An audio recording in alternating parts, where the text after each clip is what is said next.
Hi friends, welcome to my YouTube channel Jeevat social transformation.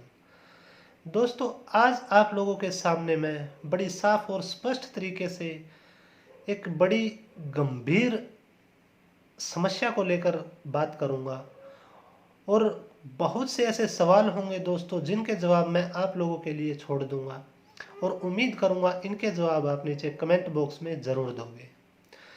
तो दोस्तों, शुरू करते हैं। कल हमारे दिल्ली पुलिस के जवान मिस्टर अमित राणा जी, जो कि सोनीपत डिस्ट्रिक्ट के गांव हुलहेड़ी के रहने वाले थे, दिल्ली पुलिस में वो कार्यरत थे दोस्तों। भारत नगर में उनकी पोस्टिंग थी।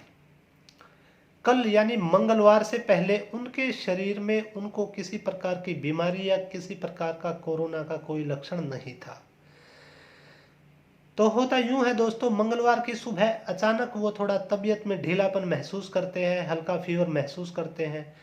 तो वो एक नॉर्मल टैबलेट ले लेते हैं। उन 2-3 घंटे के बाद रिलैक्स करने के बाद उनको जो है प्रॉपर रिलैक्स हो जाता है। उसके बाद दोस्तों शाम को अचानक उनको जो है गले में जो है थोड़ी सी सांस लेने में प्रॉब्लम महसूस होती है, दिक्कत महसूस करते हैं वो सांस लेने में। तो दोस्तों, जैसे ही उनके साथ जो उनके साथी पुलिसकर्मी थे उनको इस बात का पता चला तो तुरंत उनको वो हॉस्पिटल लेके जाते हैं। और आप दोस्तों विश्वास नहीं करोगे, मैं उन हॉस्पिटल का नाम नहीं लूँगा, हालांकि मुझे नाम पता है। दिल्ली के 4-5 अच्छे जाने माने हॉस्पिटल में वो उसको लेके जाते हैं। कई हॉस्पिटल में वो टेलीफोनिक फ़ोन करते हैं। क्यों करते हैं दोस्तों? कि अमित राणा जी के एडमिट करने के लिए, कि उनको एडमिट कर लें ताकि उनका ट्रीटमेंट हो और उनको जो प्रॉब्लम हुई है, जो समस्या हुई है, जो लक्षण हमें नज़र आ रहे हैं, ताकि समय रहते उनका ट्रीटमेंट हो, ताकि वो अच्छे जल्दी से जल्दी ठीक हो जाए। तो दोस्तों, आप बिलीव नहीं करोगे, उनको एडमिट नहीं किया गया। अब नहीं किया गया दोस्तों, अब इसका जवाब आप ही देना, क्यों नहीं किया गया। इवन उनको ये बोला गया कि हम इनको एडमिट तब तक नहीं कर सकते तब तक इनका कोरोना का वायरस का टेस्ट नहीं होगा। तो दोस्तों, बात आती है टेस्ट पर। उनके साथी पुलिसकर्मी थे, उनके द्वारा बोला जाता है कि अगर टेस्ट बाद में हुआ और इनकी डेथ हो गई, इसका जवाब कौन देगा। तो आप टेस्ट करो, चाहे जो मर्जी करो, आप इनको एडमिट करो, उसके बाद ही तो टेस्ट करोगे, तभी तो ट्रीटमेंट स्टार्ट करोगे। तो दोस्तों, बड़े अजीबो गरीब सवाल जवाब थे हॉस्पिटल की तरफ से साथी पुलिसकर्मियों के सामने। उनको अंत में यही बोला जाता है कि हम इनको एडमिट तब तक नहीं करेंगे कि जब तक इनका टेस्ट नहीं होगा। जब साथी पुलिसकर्मी कहते हैं तो टेस्ट कर लो, तो फिर बोला जाता है दोस्तों, जहां पर हमारे नेतागण हर रोज सुबह शाम ये दावा कर रहे हैं कि हमारे हॉस्पिटल की व्यवस्था इतनी दुरुस्त है कि चाहे कितने लाख मर्जी पेशेंट आ जाए, हम उनको अच्छा ट्रीटमेंट देंगे, प्रॉपर ट्रीटमेंट देंगे, उनकी देखभाल रखेंगे। अब दोस्तों, ये एक ऐसे कोरोना वॉरियर की बात कर रहा हूँ मैं, जो दिल्ली पुलिस का जवान था, दिल्ली पुलिस में अपनी सेवा दे रहा था, लोगों की, पब्लिक की सेवा कर रहा था। इस महामारी के चलते दोस्तों, आज देश को कोई बचाने वाला है तो वो हमारी सिर्फ पुलिस सेवा है, हमारे हॉस्पिटल है, हमारे डॉक्टर्स हैं, हमारा प्रशासन है, हमारी सरकारें हैं। लेकिन इस घटना क्रम के बाद दोस्तों अब नज़रिया थोड़ा सा बदलाव आया है मेरे नज़रिए में। क्योंकि दोस्तों, अमित राणा जी को किसी भी हॉस्पिटल ने उस टाइम एडमिट नहीं किया, इवन उनका टेस्ट भी नहीं हो पाया। उनको ये बोल के वापस भेज दिया जाता है कि आप इनको रूम पर ले जाओ, अपने घर पर ले जाओ, इनको वहीं पे ध्यान रखो, हमारे पास ऐसी व्यवस्था नहीं है कि हम इसका ध्यान रख पाए। तो दोस्तों, साथी पुलिसकर्मी जो है अमित राणा जी को एज इट इज़ वापस लेकर अपने रूम पर आ जाते हैं, जहाँ भी संबंधित थाना के क्वार्टर वगैरह थे। तो दोस्तों, रात को अचानक अमित राणा जी की तबीयत जो है और ज़्यादा बिगड़ जाती है। इस बात की सूचना जो है साथी पुलिसकर्मी जो है सीनियर अधिकारी को भी दे देते हैं, उनके भी नॉलेज में, संज्ञान में ये मामला चला जाता है। उसके बाद इमीडिएटली सीनियर अधिकारी की अप्रोच से कह लो या उनकी वार्तालाप से कह ले, वो उनको एक हॉस्पिटल सजेस्ट करते हैं, वो उनको वहाँ पर ले जाते हैं। अब दोस्तों उस हॉस्पिटल में दुर्भाग्य ये रहा कि उस हॉस्पिटल में पहुंचने से पहले हमारे अमित राणा जी की डेथ हो जाती है, वो दम तोड़ देते हैं बीच रास्ते में ही।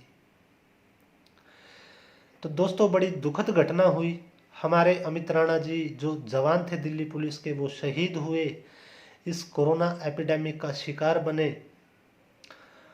अब दोस्तों जवाब आप लोगों के लिए इस घटनाक्रम को लेकर बहुत है। क्या हॉस्पिटल जिम्मेदार है जो अमित राणा जी की डेथ हुई? क्या डॉक्टर्स जिम्मेदार है जो अमित राणा जी की डेथ हुई? किसकी गलती से ऐसा हुआ, किसकी लापरवाही से ऐसा हुआ? दोस्तों ये जवाब मैं आप लोगों के लिए ही छोड़े जा रहा हूँ, क्योंकि हमारे अमित राणा जी जो है वो अब इस दुनिया में नहीं है, लेकिन काफ़ी सारे सवाल छोड़ गए हैं। वो शहीद हो चुके हैं। परमपिता परमेश्वर उनकी आत्मा को शांति दे, उनके परिवार को इस बुरे समय में, इस बुरे टाइम पर, इस परिस्थितियों से लड़ने की ताकत दे। और उम्मीद करता हूँ संबंधित विभाग या सरकार भी इस परिवार की पूर्ण रूप से मदद करे। अब दोस्तों मैं बात करता हूँ कोरोना वायरस ने अपना स्वरूप क्या बदला। देखिए दोस्तों, अमित राणा जी एक एग्जाम्पल छोड़ के गए हैं, एक सेफ्टी को लेते हुए आप लोगों को एक मैसेज दे के गए हैं। उनको मंगलवार से पहले यानी सेम डे, उस दिन से पहले किसी प्रकार का भी कोई लक्षण कोरोना वायरस का नहीं था। अतः इस बात से आप सावधान हो जाइए कि आपको एक हफ्ता पहले पता चल जाता है या 10 दिन पहले पता चल जाता है। इस बारे में चाहे वो WHO हो, चाहे वो स्वास्थ्य मंत्रालय हो, किसी भी देश का हो, इवन पूरी दुनिया की जो मेडिकल साइंस है, इस कोरोना वायरस को लेकर अब तक कोई सटीक विश्लेषण नहीं कर पाई है। ऐसा मुझे भी पता है और ऐसा आपको भी पता है। कोई सटीक दवाई, सटीक मेडिसिन नहीं बना पाई है। इससे बचने का सिर्फ और सिर्फ एक सटीक जो उपाय हम सब ने महसूस किया है, वो सिर्फ और सिर्फ लॉकडाउन है और सोशल डिस्टेंसिंग है। अब दोस्तों लॉकडाउन जैसे ही कुछ लिस्टेड एरियाज को हमारी सरकारों ने रिलैक्सेशन दी है, अर्थव्यवस्था को देखते हुए, लोगों के पैनिक एनवायरनमेंट को देखते हुए, लोगों को थोड़ा रिलैक्स देने के लिए, अब जैसे ही उन लिस्टेड एरियाज में ये रिलैक्सेशन मिली है दोस्तों, आप नोटिस कर रहे होंगे उन्हीं एरियाज में कोरोना वायरस के पॉजिटिव केसेस जो है बहुत तेजी से बढ़ रहे हैं, इंक्रीज हो रहे हैं। तो इस बात का अंदाजा तो इससे भी लग सकता है कि हाँ, लॉकडाउन इस बीमारी से बचने का एकमात्र उपाय है। अब दूसरा दोस्तों, अर्थव्यवस्था भी हमें जरूरी चाहिए। अर्थव्यवस्था के बिना भी सिस्टम बहुत ज़्यादा खराब हो सकता है, अराजकता फैल सकती है, भूखमरी फैल सकती है, बेरोजगारी फैल सकती है, बहुत सारी ऐसी समस्याएं उत्पन्न हो सकती है समाज में जिनकी हम कल्पना भी नहीं कर सकते।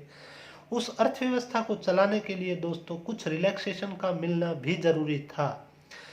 लेकिन दोस्तों ये जिम्मेदारी हमारी खुद की बनती है, हमारी सोसाइटी की बनती है कि जिन गाइडलाइंस के अकॉर्डिंग, जिन नियम और शर्तों के अकॉर्डिंग हमें ये रिलैक्सेशन मिली है, हम उन्हीं के दायरे में रहकर इस रिलैक्सेशन का लाभ उठाएं, ना कि इसका दुरुपयोग करें। दोस्तों दुरुपयोग करेंगे तो वो कहीं ना कहीं हमारे लिए, हमारी सोसाइटी के लिए आने वाले समय में बहुत ज़्यादा और बहुत ज़्यादा खतरनाक होगा। इस बात का अंदाज़ा आप अमित राणा जी के एग्जाम्पल से लगा सकते हो कि अगर ये वाकई कोरोना वायरस के लक्षण अब ऐसे हो चुके हैं कि एक दिन में ही ये वायरस एक जवान की मृत्यु का कारण बन सकता है, तो दोस्तों हम एक जन साधारण आम आदमी हैं जो किसी भी शायद ऐसी सेफ्टी का या ऐसी प्रिकॉशन का यूज नहीं करता, ऐसा तबका हमारी सोसाइटी में ज़्यादा है। जो अवेयर नहीं है इस बीमारी से बचने की गाइडलाइंस को लेकर। तो दोस्तों, अगर वो कोरोना वायरस से हमारे पढ़े लिखे जवान जो सेवा दे रहे थे अपनी, वो इसकी चपेट में आकर अपनी जीवन लीला उनकी समाप्त कर दी इस कोरोना वायरस ने, तो हम और आप और हमारी सोसाइटी में आम आदमी इस कोरोना वायरस से कैसे बचेगा अगर इसने ये अपना ऐसा आक्रामक रूप ले लिया तो। कहने का मतलब ये है दोस्तों, साफ और स्पष्ट शब्दों की बात है, इस कोरोना वायरस की महामारी का अब तक कोई इलाज नहीं है। इससे बचो, इससे बचने का उपाय सिर्फ और सिर्फ सोशल डिस्टेंसिंग है। इसको लापरवाही में मत बदलो, लापरवाही इसके प्रति बिल्कुल भी ना करो। ये आने वाले समय में बहुत ज़्यादा खतरनाक हो सकता है। दुनिया और देशों का हालत आप देख रहे हो। अब तक हमारा देश कुछ हद तक इस वायरस से सुरक्षित है, लेकिन मैंने अपनी पिछली वीडियो में आप लोगों को बताया था, अगर ये वायरस अपनी आक्रामकता पर आ गया तो दोस्तों कहीं ना कहीं इसके जिम्मेदार हम खुद होंगे।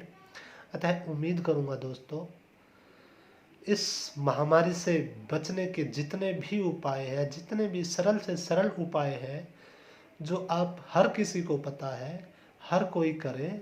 समाज में इस कोरोना से, इस वायरस से बचने की जितनी भी गाइडलाइंस हैं उनके प्रति सोसाइटी को अवेयर करें। और अंत में कहूँगा दोस्तों, जो हमारे जवान, दिल्ली पुलिस के जवान शहीद हुए हैं, अमित राणा जी, मैं उनको कोटि कोटि नमन करता हूँ, श्रद्धांजलि देता हूँ और प्रार्थना करता हूँ प्रभु से कि उनकी आत्मा को शांति दे, इस बुरे समय में उनके परिवार को इस परिस्थिति से लड़ने की ताकत दे। अंत में कहूँगा दोस्तों, जय हिंद।